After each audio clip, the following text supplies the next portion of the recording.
Hey up, it's that old Yorkshire geek here, and I'm back again with some Star Trek this time. Just done the Orville. If you've watched my other video today, just done the Orville. Now it's Star Trek Strange New Worlds, Season 1, Episode 7. The Serene Squall. I remembered this one. I remembered the name of the episode. The Serene Squall, which is the name of a ship. I thought it's a weird episode title, but it's the name of a ship. Right, so we shall get on with it. I'll get the episode up, if I can find the bloody thing. There we go. There we go. Is the Star Trek Cinematic Universe logo, as I've come to call it. Right, off we go. Right, so we start off. The usual recap that's there for no reason whatsoever. The only thing that makes sense in this recap is the bits with Spock and Nurse Chapel and T'Pring, because they have some bearing on the episode. But apart from that, it don't matter. Then what's this? Yes, we're on. It'll tell us, won't it? If I find just the right bit, it'll tell us, because it comes up with a caption. Oh, it's not going to tell us, is it? There we go. You can't read it all. It says the Ankerstanketil Vulcan Criminal Rehabilitation Centre on the third moon of Omicron Lyrae. So there you go. That's what it's a Vulcan prison. So you don't call it that. T'Pring works here. So it's a rehabilitation centre for Vulcan criminals, and you think, I wouldn't think there'd be many criminals on Vulcan for them to have an entire rehabilitation centre for them, would you? But it must be more common than what we think. So anyway, we see the lovely T'Pring. She's super gorgeous. She's talking to Spock via communications. She will in a minute, because somebody walks up to her and says, Spock's on the line or whatever to talk for you, and it turns out it's Ston. Remember, Ston is the man that she will spurn Spock for. If I can find him. It's not going to show us, is it? I'm useless at this, going backwards and forwards in these videos, because you can't just get it on just the right bit that you want. Whatever. Right, so she's talking to Spock, and it turns out she wants to explore human sexuality with him, because she's got it in her head. For some reason, she can't get out of her head that Spock's half human. Never mind that he's been raised on Vulcan as a Vulcan. She's obviously a racist. She can't get over the fact that he's half human. His genetics. Never mind that he's super logical and does his best. He acts as more Vulcan than most Vulcans. But never mind. So there we go. So that's that part of the story. We're reminded basically that Spock and T'Pring are engaged to be married, and they're in a physical relationship, which is something that apparently didn't happen in the original series. But never mind. So anyway, Spock is talking to Nurse Chapel, Christine Chapel, who is really growing on me. I must admit, I didn't quite like her at first, but she's really growing on me, and it's obviously she's got the hots for Spock. But, that's going to go nowhere. And he wants to talk to her as a friend. There we go. He wants to talk to her as a friend, and because he's worried about T'Pring wanting to explore human sexuality. And she basically, tells him, just play it by ear, so to speak. So that's that.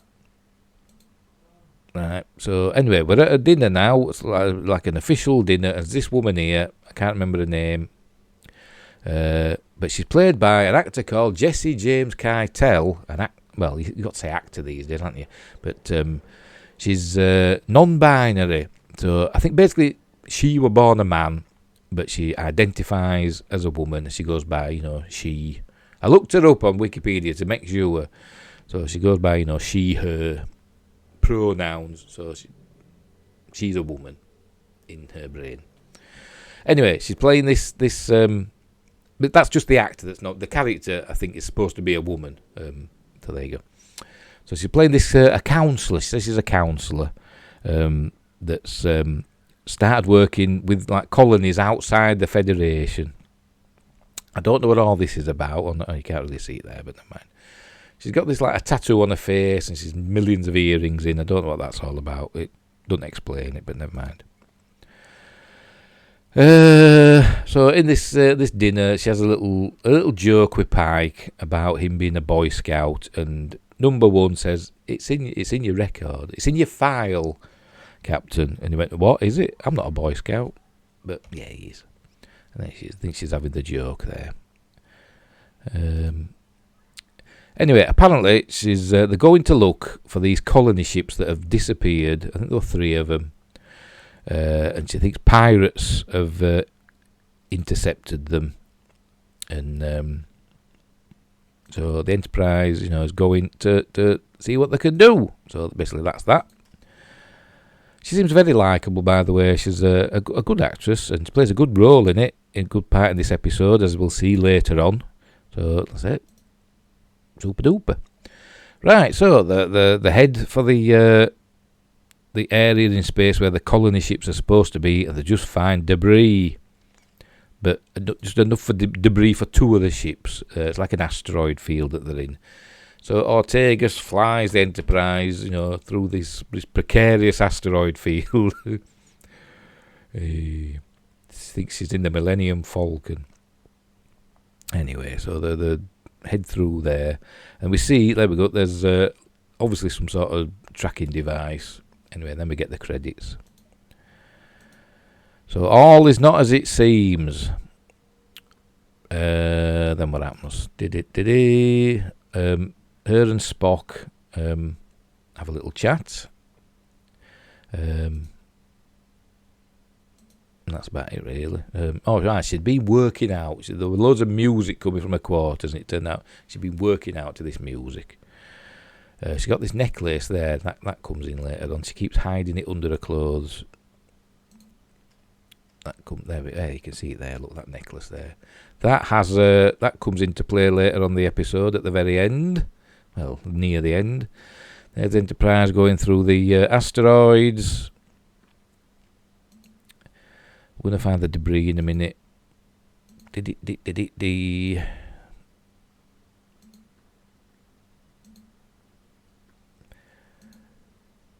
Anyway, they end up. They find the debris. She's talking to Spock about why she does what she does. Blah blah blah. They find the pirate ship. They find it eventually.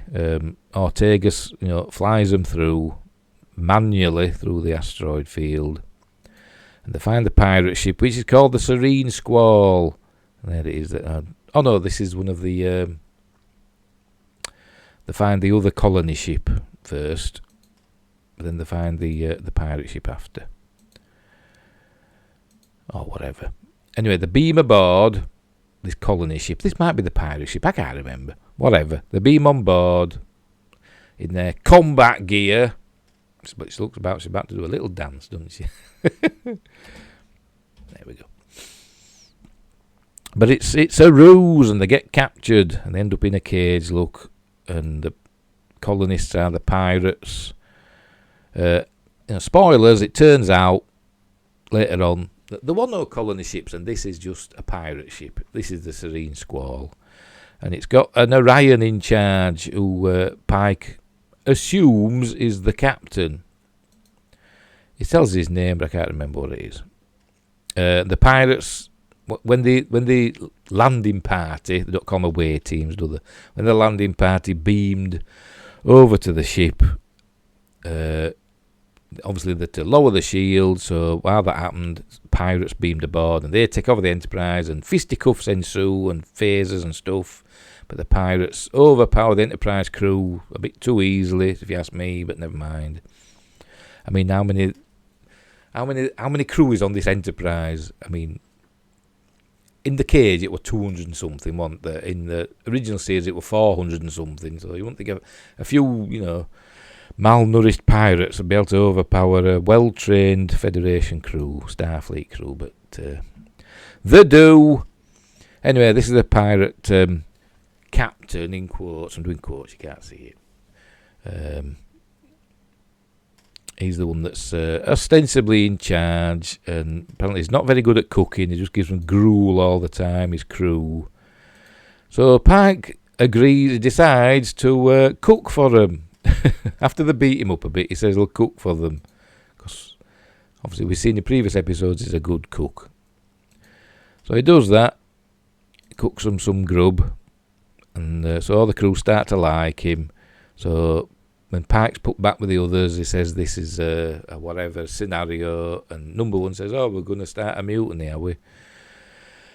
Meanwhile, Christine gets caught by a couple of the pirates, but she overpowers them with her hypo spray, knocks them out. There we go.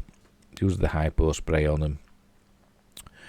This is Pike dishing out his grub to the crew. There we go. So he's going to try and turn the crew against the captain, which he does.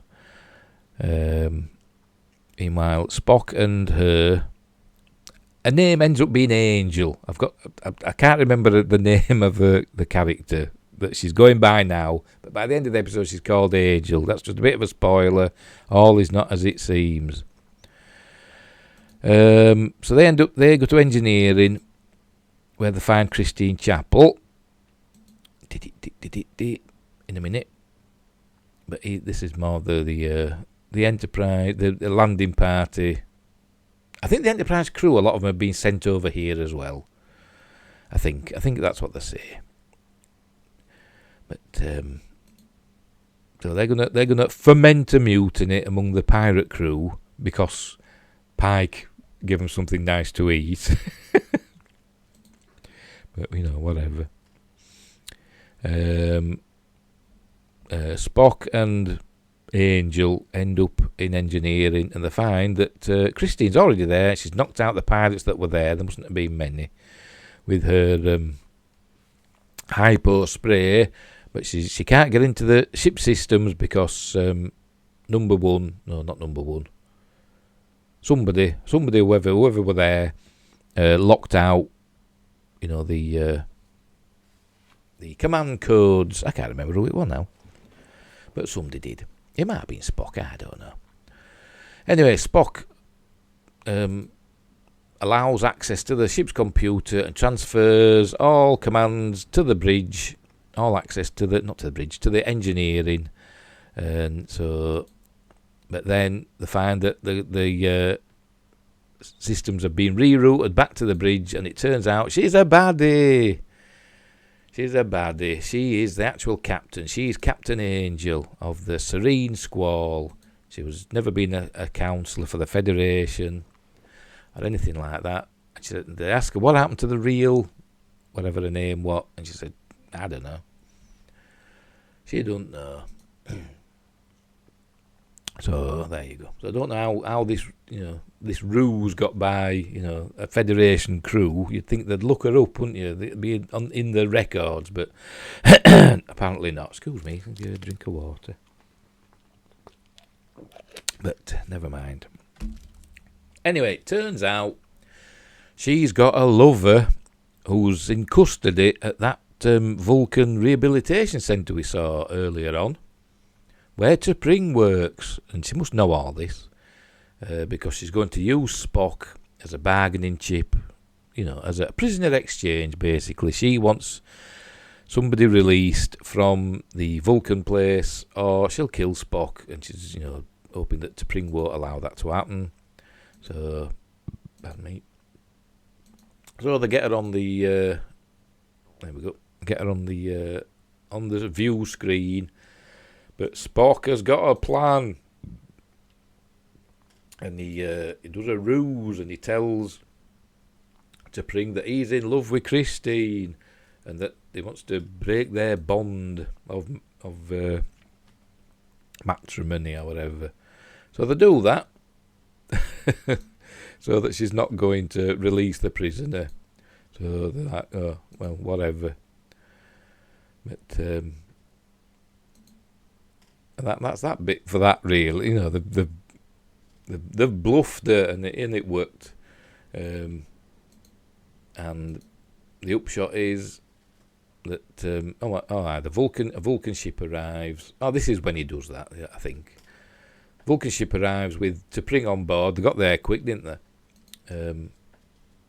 I presume the prisoner's on there as well. I don't actually know, but don't tell us. He's got a name. I forgot what it is. It starts with X for some reason, but it's her lover, a Vulcan lover. But Spock does this, plays this gambit. There we go. And they have a bit of a snog, and so the bond of matrimony is broken. While all this is going on, it's caused a distraction, and the Serene Squall is now under the command of Captain Pike.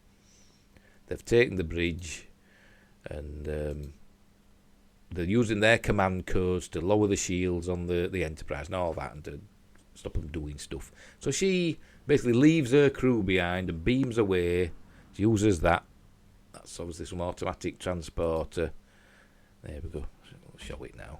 No, she's done it already. She's beamed into this little... We'd seen this little ship following them among the asteroids, and so she beams them onto that and sods off. Anyway, the rest of the Serene Squall crew are trying to get to them in the bridge. Must have second thoughts about this mutiny. So anyway, they beam them back, and everything's all back to normal. And Captain Pike does a little pirate voice at the end, and they don't laugh, but they all smirk. There he is going, "Arr, he's a pirate, arr." Bit silly, but it's fun. Spock, there we go. Spock and T'Pring meet in Spock's quarters, and they're still a couple. She realises it was a ruse, and they agree to renew their vows, their bond. Spock goes to see Christine in a minute. Goes to see Christine, and thanks her for her help, and she's obviously in love with him, but she says, you're a good friend and all that, playing along. But Spock, he lets her into a secret. So Christine knows something that James T. Kirk and Dr. McCoy didn't know. The prisoner that T'Pring was supposed to release was going under an assumed name, but we find out that he was also a son of Sarek, born out of wedlock, and it was Spock's half-brother, Sybok. And then, there we go. And we cut to the thingy, and we see, there he is, we see him from behind. Is that Ethan Peck? Is Ethan Peck going to play Sybok as well? I don't know, but I presume we're going to see him again this season. So there we go, Sybok's in Star Trek Strange New Worlds, which I don't really mind, to be honest, but as I said, I think the reboot in it, there we go, so that's that finished. I think the reboot in Star Trek, properly this time, none of this alternate timeline stuff. They're doing a proper reboot. Hang on, where's my stars gone? There they are. Yes, I think they're doing a proper reboot. So I think whatever's happened in the original series doesn't matter anymore. They're just doing their own thing. And I could get angry about that, I suppose, but I'm not doing, because I'm actually quite enjoying watching Strange New Worlds, and I want to be angry and I want to hate it, but I can't because I'm just enjoying the characters and the stuff that's happening. I'm not going to lie and say I hate it when I don't, which is bizarre. It's bizarre. I can't explain it, but I do enjoy it, and I quite like this episode. I'm going to give this one an 8 out of 10 because I really enjoyed this episode. I thought this week's, again, it were better than the Orville. I honestly think it were better than the Orville. It was a good episode. We got a shock at the end. Although at the beginning, I must admit, at the beginning I said, I wonder if Sybok's going to be in this. And he was. But I didn't think he would be, but he was. By the way, there was a thing earlier on in the episode where they got surrounded. The Enterprise got surrounded by these laser beams, energy beams, and I thought, is it going to be Tholians? But it wasn't. But I think maybe they'd got the technology maybe from the Tholians, but it didn't say. But The Tholians were never mentioned, but it did look like they were in a Tholian web. But it wasn't the Tholians. So so there we go. So another good episode of Strange New Worlds. We've only 3 to go now. 8, 9, 10. Yep, 3 episodes. So is Cybok going to play another role in the last episodes? We shall see. I think he will. I look forward to seeing what happens. I do. I really look forward to it. So we'll leave it there. Strange New Worlds hits it out of the park again for me. What can I say? Kurtzman Trek is good in this instance. Don't hold me hopes up for the other stuff, but Strange New Worlds is my jam at the moment. So we'll leave it there. So don't forget to like and subscribe and share the videos and drop a comment and all that. If you agree with me or disagree with me, you might still hate Kurtzman Trek. I mean, I do for the most part, but I do like Strange New Worlds, even though they're playing fast and loose with canon. But as I said, I think they're rebooting the original series. That's going to happen next. But that's my theory. I'm probably wrong, but whatever. So we'll leave it there. So wherever you are in the galaxy, don't forget to look after each other. And until next time, I'll see thee.